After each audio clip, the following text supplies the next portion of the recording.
welcome to another amazing episode of Church Boy Talks with Patrick. So it seems like this year went by pretty fast, from January, and now we are in November. We're just about less than, you know, probably 8 or 7 weeks, less than that, most likely, before we get into 2025. But you can still end this year well. Don't think that the year is over. God still has a lot in store for you for this year. And you just do your part by aligning yourself with His will and with His plan and purpose for your life. And walking in alignment, basically obeying the instructions He gives you. So that's how to walk in alignment, obeying the instructions. If He tells you to do something, do it and obey promptly. Prompt obedience too. So, guys, let's dive right into today's episode.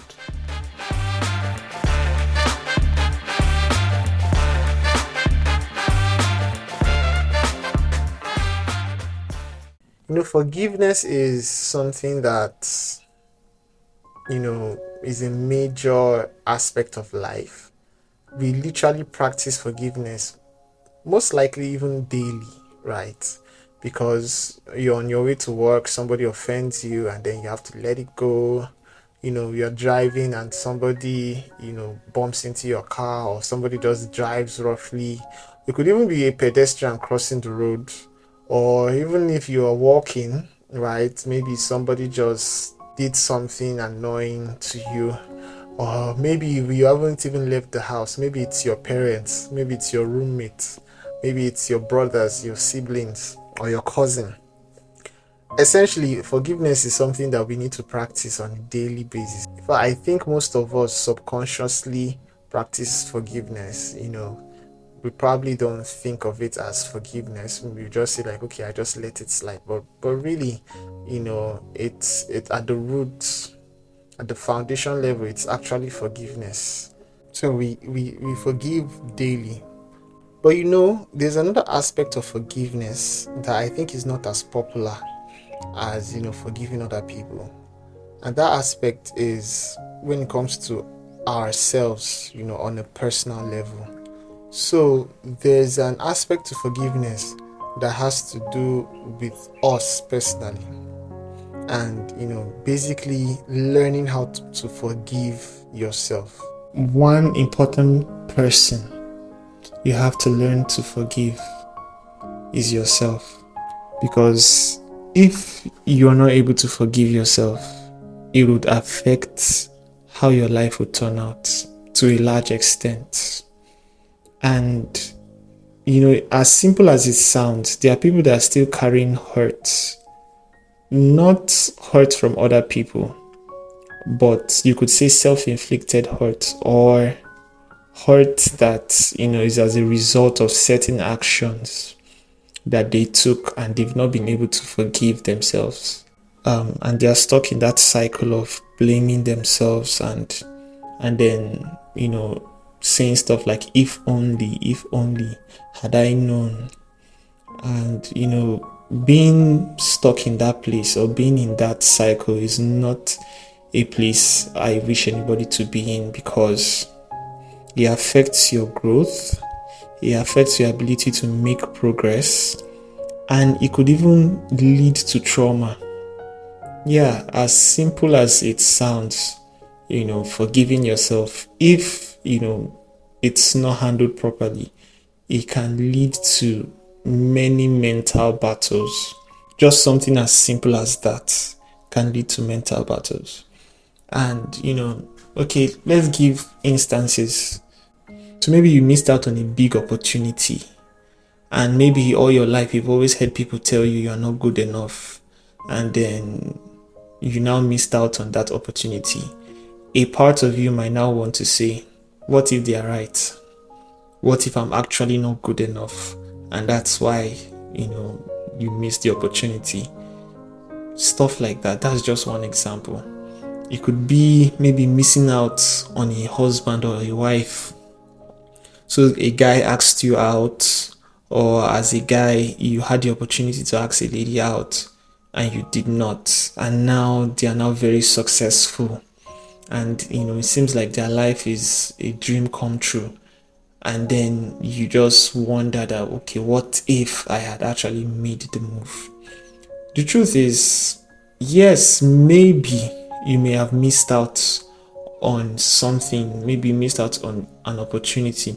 It could even be something bad. Maybe the Holy Spirit told you to not pass that road that day, and then you passed that road, and then something bad happened. Maybe you had an accident. It could literally be anything.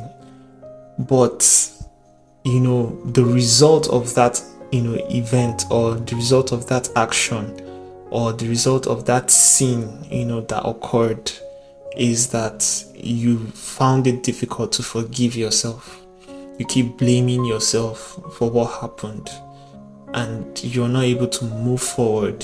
So your self-esteem is affected, your self-identity, your self-image, how you see yourself is affected, and that's not really a good place to be in.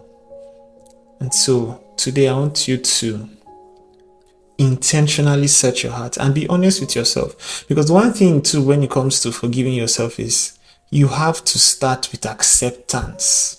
Accept your flaws, accept your mistakes, accept that I was wrong here, or I made a mistake here, because that's the first step. Some people live in denial. Some of us live in denial. Personally, I've lived in denial concerning certain areas of my life. And you find out that you can't move forward until you first accept it, own your mistakes, own your flaws.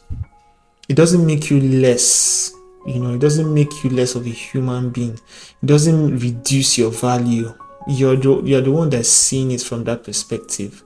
But the truth is, in God's eyes, He doesn't see you as less of a person. He doesn't, you don't lose a certain amount of His love. You don't lose a certain amount of His grace because of what happened. It's like the child of a king walking, and then the child of a king slips. So maybe, the child even saw that, okay, this place was slippery. Maybe there was a sign that said, this place is slippery. And then the child still walked, through that slippery place. And then the child still proceeded to, take that part of the road, and then the child slipped and fell. Yes, the fall may be painful. Yes, the fall may be embarrassing, depending on the scenario. But what's important is, if you have your identity intact, you will know that this fall did not make you less of who you already are. Yes, it may have been embarrassing. Yes, it may have hurt, but you'd get up on your 2 feet. Why? Because you are still the child of a king. But what some of us do is, when we fall, we take off with our own hands. We take off our royal robe, we take off our crowns, and then we start telling ourselves we are not fit to be children of a king.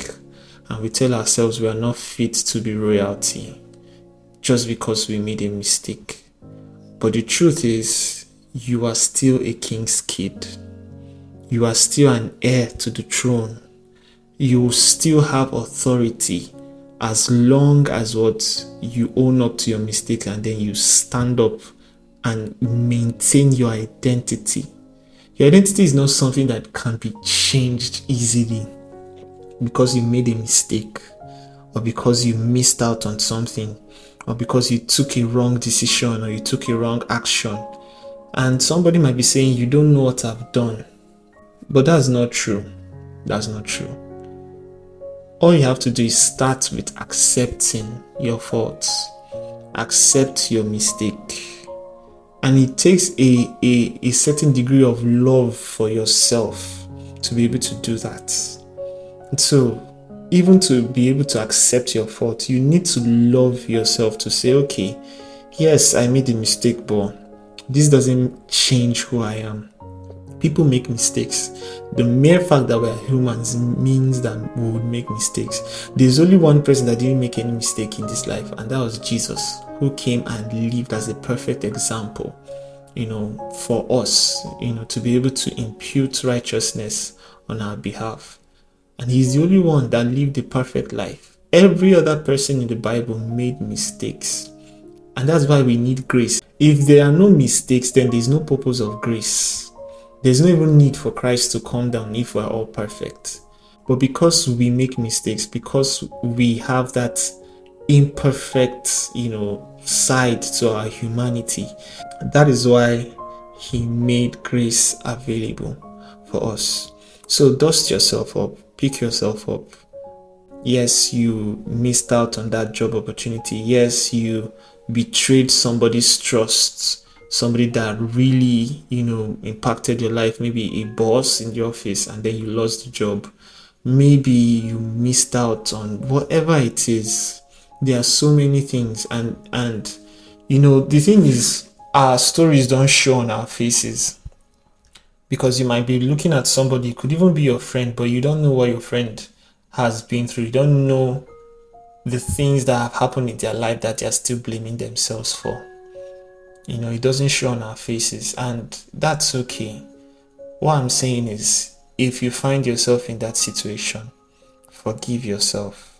And like I said, it starts with accepting it. Don't run away from it.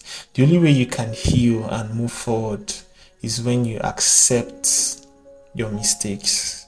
Accept it, own it. And like I said, it takes a level of strength and it's a level of love for yourself. Love in the sense that you love yourself enough to want to grow from here. You love yourself enough to want to heal. You love yourself enough to want to move forward in life. And then you start with accepting your flaws. So the next thing, after accepting it, you have to intentionally forgive the person.